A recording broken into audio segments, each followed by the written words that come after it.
Welcome to the HMS Library Media Center. Today we're going to go over a few policies and procedures before we check out books.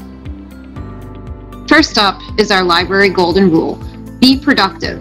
Basically what this means is that we're always doing one of the following.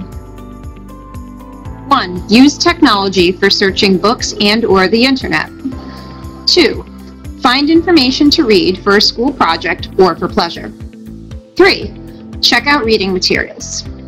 4. Read alone or with a small group. 5. Quietly discuss what we are reading or learning. Next, we're going to talk about how to search for books. On the circulation desk, there'll always be a Chromebook or two for you to search. You can also use your smartphone or a tablet. What you would do if you ever find that it's not open to the search page, just simply look on any of the library walls and you'll see a big pink sign that has the URL to the library website. Simply enter in that URL, make sure that you spell it correctly as it's shown here. Next, we're going to learn a bit more about how to use the library media website. Once you went to that URL that we just saw, you'll click Online Catalog. From here, you'll type in the name of the book or the author that you want to search for. You'll notice that it will say in a green call out if the book is in the library. Next, you want to make a note of the call number because that's what you're going to use to search for the book.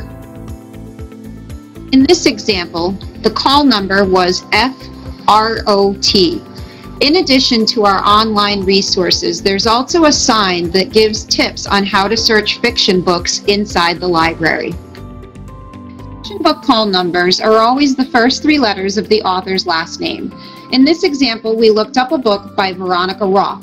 Therefore, the call number is F for fiction, ROT for the author's first 3 letters of her last name. Call number begins with R, so we'll look between P and S on the shelves, and then you'll see the call number on the spine of the book that you're looking for.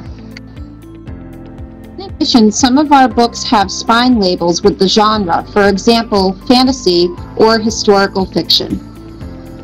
Next, we're going to cover how to search nonfiction. You'll use the same website that you use to search for fiction, except you'll type in a topic. Click on a book that you're interested in and make a note of the call number.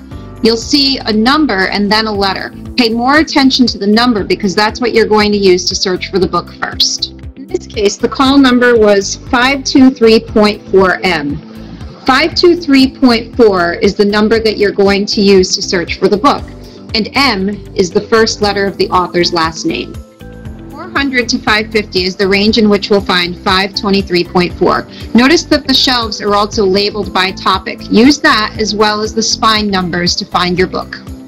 In addition to our online search tools, you can use the How to Search Nonfiction chart in the library. You'll notice that it's labeled by topic, such as science, and then underneath it's labeled by subtopics, such as astronomy or physics.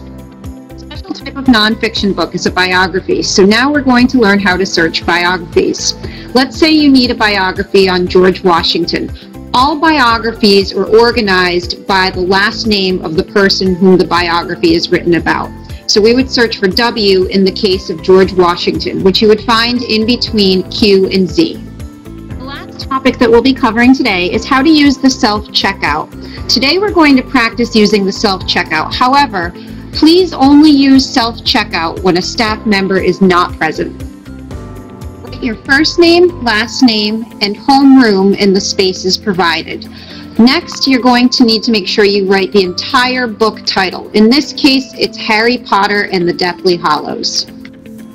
Finally, you'll write the HMS barcode number. You'll find this on the back cover of the book, and it will usually be going along the spine. Do not write any other barcode numbers, just the one that says Hanover Middle School. Make sure that you copy it exactly as you see it on the book. Finally, you'll stamp the due date. This is going to go on the inside of the back cover. Make sure that the due date matches the one that's on the sheet of paper in the display next to the stamp. Make sure it also comes out clearly so that you can see it. Finally, we're going to answer a few questions about the sign out we see here.